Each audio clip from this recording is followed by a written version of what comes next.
Now to the Pope's historic visit to Cuba and the U.S. Pope Francis arriving in eastern Cuba this morning for the next leg of his trip. He's been greeted by huge crowds, as you know, excitement building for his arrival here. Terry Moran filed this before leaving Havana. He's with the Pope.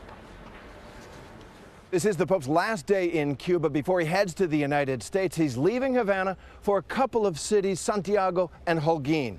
This was a trip that was supposed to be purely inspirational for Cuba, but it's been touched by protest and controversy.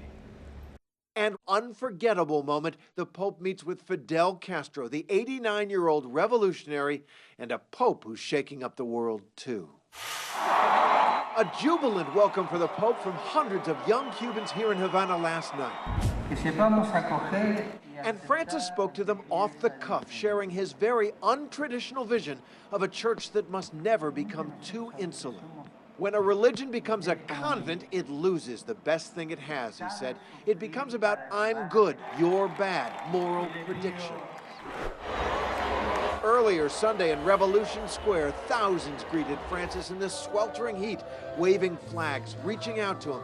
But as Francis arrived at the square, a dramatic scene. A protester tries to reach the Pope. A brief encounter, then he gets dragged away. He celebrated Mass with a huge image of Che Guevara, the famed atheist communist rebel, looming above it all. A profoundly moving experience for so many, and the kids loved it too. How was it? How was it to see the Pope? I'm excited, she says. I was like, hooray, it's the Pope. We had a lot of fun. It was a lot of fun for them and for so many Cuban Catholics. The Pope will travel just 90 miles from here in Cuba across the Florida Straits to the United States, but really, it's just a world away from here.